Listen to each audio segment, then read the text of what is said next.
Non mais meuf, t'es sérieuse, t'es encore sur ce procès là, t'as rien d'autre à faire? 1 minute later. J'aurais la dit ça celle-là. Non. Aujourd'hui, on va parler de Hollywood, de stars. Alors moi aussi, j'ai décidé de sortir les lunettes de Rosta. Que ça vous plaise ou non? Depuis le 11 avril, on assiste au procès de Johnny Depp et Amber Heard. Une guerre où tous les coups sont permis. Détails scabreux, étalage de la vie privée.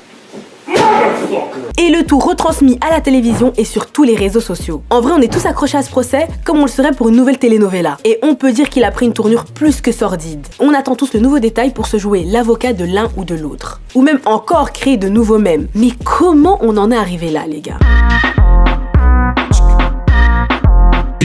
Bon, recontextualisons un peu les choses. Johnny Depp et Amber Heard se sont mariés après 3 ans de relation en 2015. Mais leur mariage n'a duré que quelques mois, vu qu'en 2016, Amber Heard demande le divorce parce qu'elle dit craindre pour sa vie. Elle affirme que Johnny Depp a sombré dans la drogue et dans la violence. Oh, you're crazy. Oh, you're crazy. Have you drunk this whole thing this morning? Oh, you got this guy. Mais ce qui se passe, c'est qu'à l'époque, elle en dit pas trop, donc ça reste assez flou. Mais finalement, ils concluent un accord entre eux, et Amber Heard retire sa demande d'injonction pour violence domestique.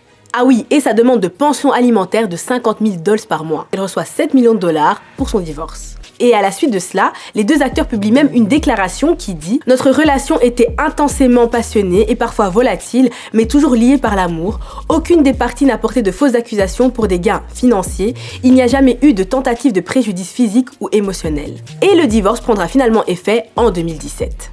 Et là où on pensait tous que l'affaire était classée, en 2018, Amber signe une tribune publiée dans le Washington Post qui remet le feu aux poudres. Dedans, elle explique qu'elle a vécu un calvaire après avoir dénoncé quelques années plus tôt les violences qu'elle avait subies avec Johnny Depp. Alors oui, elle ne le cite pas explicitement, mais on a tous bien capté que c'est de lui qu'elle parlait, quoi. Et dans cette tribune, elle se décrit comme une victime de violences conjugales qui a pris un revers de la société, et elle dit comme quoi elle a vraiment ressenti toute la force de la colère de notre culture envers les femmes qui s'expriment. Ouais, j'avoue, un peu chelou la phrase, mais je pense qu'on a tous compris l'idée. Et en voyant cette tribune, bien évidemment, Depp a pété un plomb, et il a décidé de porter plainte pour diffamation, et par la même occasion, il a affirmé que Amber Heard n'était pas victime de violences domestiques, mais qu'elle en était l'auteur. Tell people that it was a fair fight and see what the jury and judge think. Tell the world, Johnny. De son côté, Amber a contre-attaqué et a porté plainte à son tour pour diffamation en espérant obtenir 100 millions de dollars, là où Johnny Depp n'en demandait que 50 millions. Et c'est là qu'a commencé ce procès surmédiatisé, fondé finalement sur des questions d'atteinte à la réputation. Retransmis en direct par Court TV, une chaîne spécialisée dans les domaines de police-justice.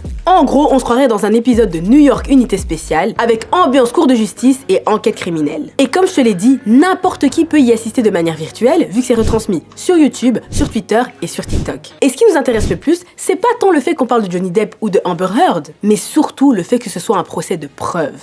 À coup de photos, vidéos, messages vocaux, on rentre clairement dans l'intimité de leur couple, dans leurs relations sexuelles et dans leurs échanges privés. I love you, regardless of whether we're together or not. I love you, and I have loved you with everything in the fucking world. Et après chaque jour d'audience, des résumés sont présentés et analysés. Et nous, en bon voyeur, bien évidemment, on est accrochés, hein. Popcorn à la main limite. Mais c'est surtout sur TikTok qu'on retrouve la majorité des contenus liés à ce procès. À tel point que Jenna Drenten, professeure de marketing à l'université Loyola de Chicago, estime qu'en vrai, il y a 2 procès bien distincts. L'un retransmis à la télévision et l'autre diffusé sur TikTok. Elle explique dans le journal Le Monde que les utilisateurs y sensationnalisent les audiences, ils mettent en scène les témoignages, utilisent des extraits sonores pour faire du lip sync, et laissez-moi ajouter qu'ils font même des analyses complotistes pour prouver les mensonges d'Amber Heard. Et puis tu as aussi les témoignages émus de fans sur la tristesse de Johnny Depp. Ah oui, parce qu'à ce stade, Internet semble en majorité avoir pris parti. Amber Heard serait une menteuse et Johnny Depp une victime. Et maintenant on va revenir sur Amber Heard avec cette fois-ci un enregistrement audio où encore une fois elle va mentir, mais ça vous avez déjà l'habitude. Et selon la professeure, on est dans une forme de tabloïdisation de TikTok. Et Stéphanie Lucasic, docteur en sciences de l'information et de la communication, est du même avis et dit qu'on est carrément passé du tribunal de justice à un tribunal socio-numérique. Et puis on le sait tous, sur les réseaux sociaux, tout le monde se sent libre de partager son opinion et de mettre son grain plein de sel partout. Pourtant, c'est pas le premier procès surmédiatisé d'Hollywood. Mais en fait, le truc qui le rend aussi ouf, c'est la manière dont les internautes sont impliqués,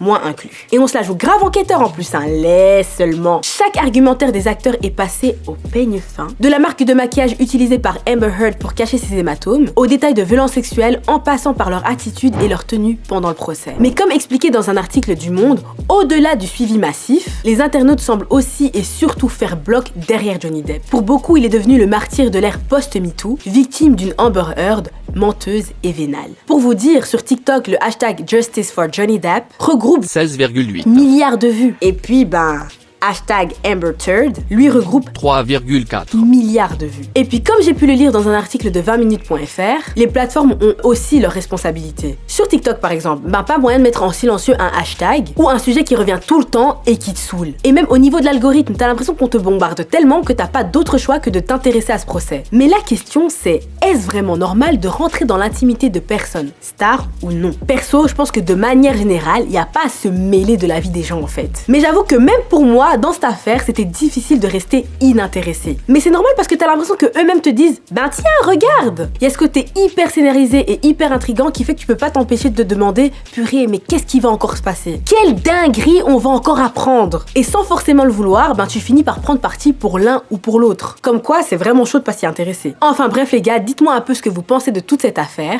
On se lit très vite en commentaire et vous connaissez la chanson, vous prenez soin de vous la famille. Et non, c'est pas encore fini, je suis encore là. Si t'as kiffé cette vidéo, n'hésite pas à t'abonner, liker et partager. Et n'oublie pas, il y a une playlist rien que pour toi, spéciale Easy News.